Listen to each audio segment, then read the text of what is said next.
Hirap bang makabangon sa baha at landslide ang mga residente ng Bataan? Nangangamba pa rin silang maulit na naman ang mga sakuna sa susunod na linggo dahil mayroon na namang paparating na bagyo. Live mula sa Delalupihan, Bataan, nasa frontline na balitang yan si Mon Gualvez, exclusive. Mon, anong ginagawa ngayong paghahanda ng mga residente dyan? Julius, nandito ako ngayon sa Barangay Pentor sa bayan nga ng Dinalupian sa Bataan kung saan sinamantala ng maraming residente rito yung aliwalas at init ng panahon para gumawa ng mga sandbags gaya nito mga nakapaligid sa akin. Kinatatayuan ngayon, no? Ito'y bilang proteksyon daw dito sa paligid ng ilog matapos masira ang mga bahagi rin ng river slope protection. Pero bukod sa baha, nangangamba rin ang mga taga-Dinalupihan na baka maulit daw yung mga insidente ng landslide oras na lumakas na naman ang ulan sa susunod na mga araw. Malalaking tipak ng bato, bahagi ng nagbagsakang mga puno at magkasamang lupa't buhangin. Ito ang iniwan ng landslide sa Barangay Bayan-Bayanan sa Dinalupihan, Bataan. Kasunod ito ng mahigit 2 linggong walang tigil na ulan sa probinsya.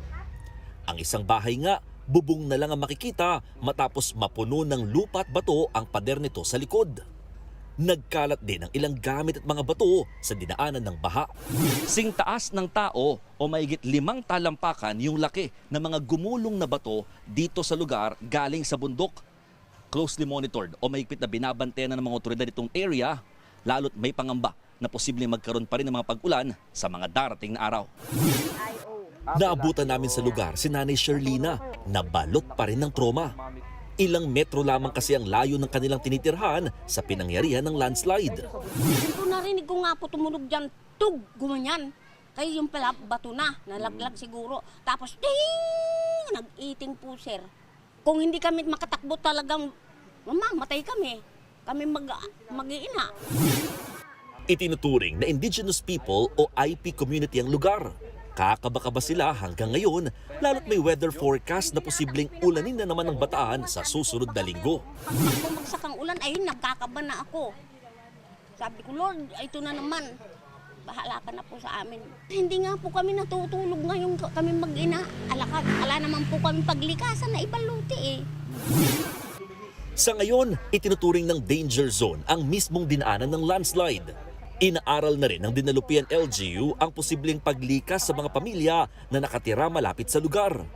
Binabalaan din nila ang kanilang mga kababayan sa posibilidad talaga ng mga landslide lalo't may tuturing ng saturated o malambot ang lupa lalo sa bundok.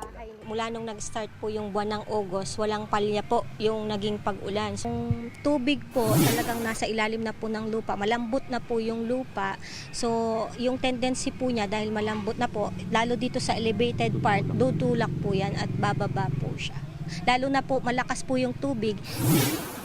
Balik normal na ang level ng tubig sa maraming ilog sa bayan. Mas maaliwalas na rin ang panahon, kaya sinamantala ito ng mga residente ng Barangay Pagalanggang para gumawa ng mga sandbag. Daan-daang sako na puno ng mga buhangin ang itinatapal nila sa mga bahagi ng river slope protection na pawang nagkabitak-bitak at gumuho na. Aabot sa halos 4 na metrong haba nitong river slope protection ang nasira nitong kasagsagan ng halos 3 linggong walang tigil na pag-uulan. Kabilang ito sa nilalagyan nila ngayon ng sandbag bilang proteksyon na rin dito sa lugar. Pawang mga residente at LGU na lamang ang nagtutulong-tulong sa paggawa ng mga sandbag, lalo't madalas mabilis tumaas ang katabing ilog tuwing malakas ang ulan. Napakalaki po ng tubig talaga, umabot po ng 1 meter na lang lalampas na po dito sa pinaka-widening ng riprap natin. Mga per shade lang po ito, kumbaga sakit. Pero kailangan po talaga ma-riprap po ito. Nitong Hunyo, naglatag na rin ang mga sandbag sa bahagi ng dike. Pero sadyang hindi raw nito kinakaya kapag malakas ang ragasa o agos ng tubig sa ilog. Hiniling na raw nila ito sa DPWH pero naantalang gawin matapos suspindihin ng lahat ng mga flood control projects mula nang pumutok ang kontrobersya. Naglalagay po kami ng pansamantalang sandbag para po mapigilan po ang epekto po. Posible pong lumala po yung mga sira at pag tumaas po ang tubig, maaari pong pumasok po at makasira po, makapinsala po sa mga kabahayan po. Julius, mga kapatid, nakatayo ako dito sa pinagpatong-patong na libo-libong mga sandbags na ginawa ng mga residente ng Barangay Pentor, katuwang ang lokal na pamahalaan ng Dinalupihan. Ito kasi kinatatayuan ko, ito yung pinaka nabutas na part na ang pinaka-itsura kasi nitong ilog, paliko, kaya yung agos ng tubig kapag malakas yung current dito, pinaka-bungabanda, talaga nabubugbog niya yung pinaka-konkreto kaya nagkakabitak-bitak at nasira. Ito yung pinaka-pinoproteksyonan kahit paano nitong mga sandbags, pero nakita rin namin na yung ibang mga sandbags dito halos talagang nasira din dahil nga sa mga nagdaan na mga pag-uulan nitong nakalipas na 2 linggo, no? Ininspeksyon na raw ito ng DPWH at nangakong aayusin oras na gumanda na raw ang lagay ng panahon. Julius. Maraming salamat, Mon Gualvez. Mga kapatid, Julius Babaw po. Para sa komprehensibo at makabuluhang balitaan at talakayan, mag-follow at mag-subscribe na sa social media pages ng News 5.